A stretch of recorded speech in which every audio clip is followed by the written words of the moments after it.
Donc moi ce que je conseille c'est de faire un profil de sol en pleine végétation, comme en ce moment là, quand le maïs il est adulte ou quand la plante est adulte, et de voir l'état d'enracinement du sol.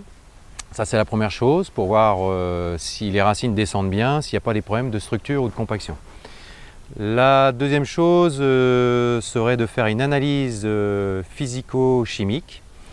Donc le physique, si ça n'a jamais été fait, pour connaître le taux d'argile, limon, sable, savoir sur quel type de sol on est. Et chimique, pour voir s'il n'y a pas un problème ou un manque de quelque chose, ou un excès aussi d'un élément.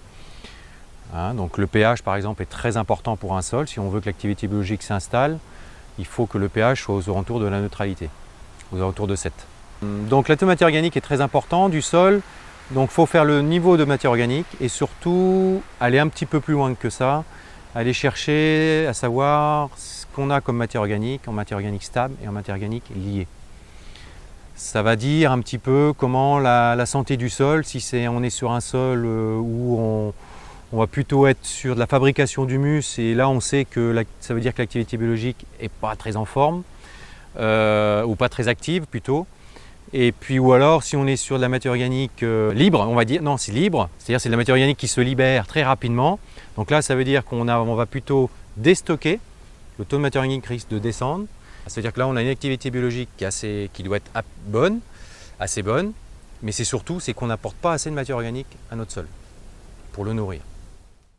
Il faut suivre aussi un autre indicateur qui est pour moi très important et qui est très peu suivi en France, c'est l'activité biologique du sol.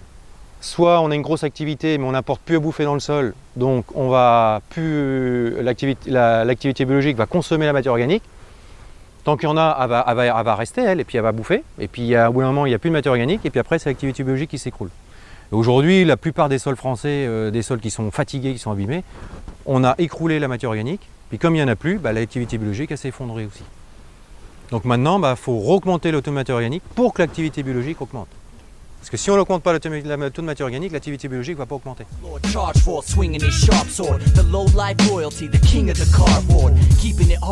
Ça, c'est dans des situations où on va se trouver dans des tourbes. Alors là, on va créer du terreau. Là, on va faire des tourbes, du terreau. Donc généralement, c'est dans des sols qui sont marécageux, plutôt des sols qui sont asphyxiés d'eau pendant un certain temps. Mais oui, ça peut être le cas. Alors, alors ça peut être un cas aussi des personnes qui apportent des gros apports de compost. Hein, et justement, ça a même causé des problèmes parce qu'ils ont apporté des gros cumuls de compost d'un coup. Ça a été mélangé au sol et ils ont peu d'activité biologique en face. Alors ça crée des grosses fins d'azote. Mais tout doucement, avec le fil de temps, cette matière organique-là se décompose, elle va se réduire quand même. Mais ce qui est très important, il faut suivre les deux. Si l'activité biologique augmente et le taux de matière organique augmente et on a une bonne proportion entre le lié et le stable par rapport à la nature physique de votre sol, ça veut dire que votre sol il se comporte très bien et tout va bien.